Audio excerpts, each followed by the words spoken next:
Hi, Assalamu alaikum. Welcome back to Feast and Fast. ഇന്ന് നമ്മൾ കുറച്ച് കാലത്തിന് ശേഷം കിച്ചൺ ടിപ്സ് ആൻഡ് ട്രിക്സ് ആയിട്ടാണ് വന്നിട്ടുള്ളത്. ഇത് നമ്മൾ സ്റ്റോർ ചെയ്യുന്നതിനെ കുറിച്ചോ അങ്ങനെയുള്ളതൊന്നുമല്ല. കുക്കിങ്ങിൽ നമ്മൾക്ക് എന്തൊക്കെ ചെയ്താൽ വരുന്ന മാറ്റങ്ങൾ നമുക്ക് കുറച്ച് യൂസ്ഫുൾ ആയിട്ടുള്ള ടിപ്സും ട്രിക്സൊക്കെയാണ്. അപ്പോൾ നമുക്ക് വീഡിയോയിലേക്ക് കടക്കാം.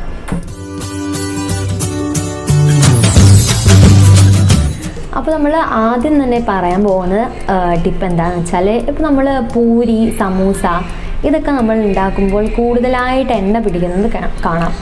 അപ്പോൾ അത് ഒന്ന് കുറയ്ക്കാൻ വേണ്ടിയിട്ട് നമ്മൾ പൂരി ഉണ്ടാക്കുമ്പോഴൊക്കെ ഗോതമ്പ് പൊടിയും മൈദപ്പൊടിയും ഒരേ അളവിൽ ഒരേ മെഷറിൽ എടുത്താൽ മതി. അപ്പോൾ നമുക്ക് കുറേ എണ്ണ പിടിക്കുന്നത് ഒഴിവാക്കാം. പിന്നെ പൂരിയിൽ റവ ചേർക്കുന്നവർക്ക് റവ അധികം ആൾക്കാരും ചേർക്കാറുണ്ട്. ചേർക്കാത്തവർക്ക് റവ ചേർത്താലും എണ്ണ അത്ര പിടിക്കില്ല. അപ്പോൾ അതാണ് ഒന്നാമത്തെ നമ്മുടെ ടിപ്പ്.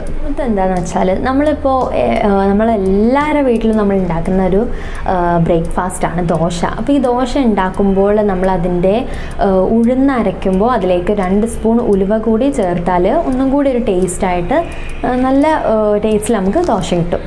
മൂന്നാമതായിട്ട് നമ്മൾ പറയാൻ പോകുന്നത്, ഇപ്പോൾ സീ ഫുഡ് വെച്ചിട്ട് നമ്മൾ കുക്കൊക്കെ ചെയ്യുമ്പോൾ അധികം ആൾക്കാരല്ല, നമ്മളൊരു കുറച്ച് ആൾക്കാർക്കൊക്കെ സീ ഫുഡ് അലർജി ആയിട്ട് വരും.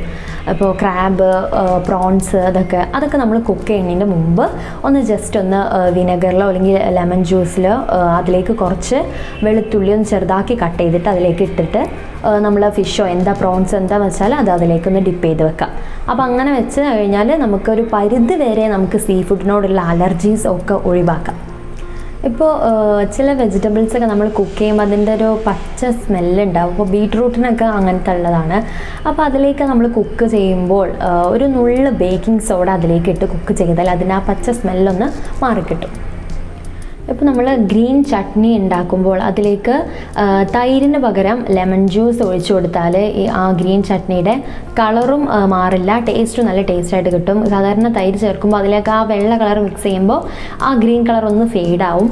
ഇത് നമ്മളിപ്പോൾ ലെമൺ ജ്യൂസ് ചേർത്താൽ ആ കളർ പോകില്ല, നല്ല ടേസ്റ്റായിട്ട് കിട്ടും. അപ്പോൾ അതൊന്ന് ട്രൈ ചെയ്ത് നോക്കുക. അപ്പോൾ നമ്മുടെ 5ാമത്തെ ടിപ്പ് എന്താണെന്ന് വെച്ചാൽ, നമ്മൾ അച്ചപ്പൊക്കെ ഉണ്ടാക്കുമ്പോൾ അതിൻ്റെ അച്ച് തലേ ദിവസമോ അല്ലെങ്കിൽ 2 ദിവസം മുമ്പോ അതിൻ്റെ അച്ചൊന്ന് നമ്മൾ ഉപ്പ് വെള്ളത്തിലൊന്ന് മുക്കി വെച്ചാൽ മതി. അപ്പോൾ നമുക്ക് അതിലെ അപ്പം അച്ചിൽ ഒട്ടിപ്പിടിക്കാതിരിക്കാൻ കഴിയുന്നതാണ്. ടിപ്പ് നമ്പർ 6 എന്താണെന്ന് വെച്ചാൽ, നമ്മൾ ചീരയൊക്കെ വേവിക്കുമ്പോൾ അതിൻ്റെ കളറൊക്കെ ഒന്ന് മങ്ങാറുണ്ട്. അപ്പോൾ അതിൽ നമ്മൾ വേവിക്കുമ്പോൾ അതിൽ വെള്ളത്തിലേക്ക് കുറച്ച് ഉപ്പിട്ടിട്ട് വേവിച്ചാൽ അതിൻ്റെ കളറൊന്നും പോവില്ല, പിന്നെ ടേസ്റ്റ് ഒന്നും കൂടി കൂടും. അപ്പോൾ നിങ്ങൾ എല്ലാവരും അതൊന്ന് ട്രൈ ചെയ്ത് നോക്കണം. അപ്പോൾ നമ്മുടെ ടിപ്പ് നമ്പർ 7 എന്താണെന്ന് വെച്ചാൽ, ഇപ്പോൾ പൊട്ടാറ്റോ അല്ലെങ്കിൽ നമ്മുടെ ഉരുളക്കിഴങ്ങ് നമ്മൾ വാങ്ങി ഒരു 2 ദിവസമൊക്കെ കഴിയുമ്പോൾ അതിന് മുളച്ച് വരുന്നത് കാണാം.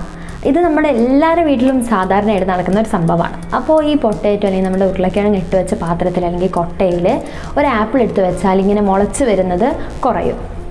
ടിപ്പ് നമ്പർ 8, നമ്മൾ എല്ലാവരുടെ വീട്ടിൽ അച്ചാർ വാങ്ങുന്നതും അച്ചാർ ഉണ്ടാക്കാറൊക്കെ ഉള്ള പതിവുള്ള ആൾക്കാരാണ് നമ്മൾ.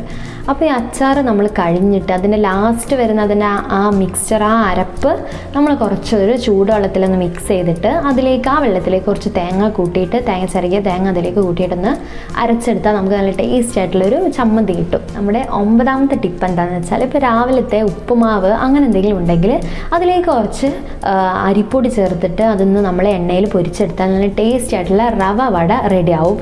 അപ്പോൾ ഇത് നിങ്ങൾക്ക് രാവിലത്തേതുണ്ടെങ്കിൽ നമുക്ക് വൈകുന്നേരം സ്നാക്കായിട്ട് ഉപയോഗിക്കാം. ഇതുപോലെയുള്ളത് സിമ്പിളാണ്. അതിലേക്ക് കുറച്ച് അരിപ്പൊടി മാത്രം ചേർത്താൽ മതി. എന്നിട്ട് ഫ്രൈ ചെയ്തെടുത്താൽ ടേസ്റ്റി ആയിട്ടുള്ള റവ വട റെഡി. ടിപ്പ് നമ്പർ 10 നമ്മുടെ ലാസ്റ്റ് ടിപ്പാണ്.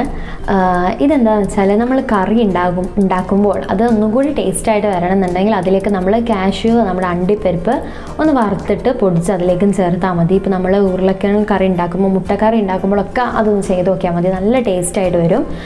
അണ്ടിപ്പരിപ്പ് ഒന്ന് വറുത്തിട്ട് അതിൻ്റെ പൊടിയും ചേർക്കാം, അപ്പോൾ നല്ല ടേസ്റ്റായി കിട്ടും. ഇതും നിങ്ങൾ എന്തായാലും ട്രൈ ചെയ്യുക. അപ്പോൾ ഇതൊക്കെയാണ് നമ്മുടെ കിച്ചൺ ടിപ്സ് ആൻഡ് ട്രിക്സ്. ഇതെല്ലാം സിമ്പിളായിട്ടുള്ള ടിപ്സും ട്രിക്സാണ്, നിങ്ങൾക്ക് എല്ലാവർക്കും യൂസ്ഫുൾ ആണ്. അതുകൊണ്ടാണ് നമ്മളിതിങ്ങനെ പറയുന്നത്. അപ്പോൾ ഇത് നമ്മളുടെ ടിപ്സ് ആൻഡ് ട്രിക്സ് കഴിഞ്ഞു. ഇത് നിങ്ങൾ എല്ലാവരും ഒന്ന് ട്രൈ ചെയ്ത് നോക്കിയിട്ട് നിങ്ങളുടെ ഫീഡ്ബാക്ക് കമൻറ്റ് ബോക്സിൽ അറിയിക്കുക. പിന്നെ ഞങ്ങളുടെ ചാനൽ ആദ്യമായിട്ട് കാണുന്നവരാണെങ്കിൽ സബ്സ്ക്രൈബ് ചെയ്യുക. അതിൻ്റെ തൊട്ടടുത്തുള്ള ബെല്ലൈക്കൺ ഒന്ന് എനേബിൾ ചെയ്ത് വെക്കുക. അപ്പോൾ നമുക്ക് അടുത്ത ഒരു അടിപൊളി വീഡിയോ ആയിട്ട് വരുന്നവരെ stay healthy, stay safe. Bye bye.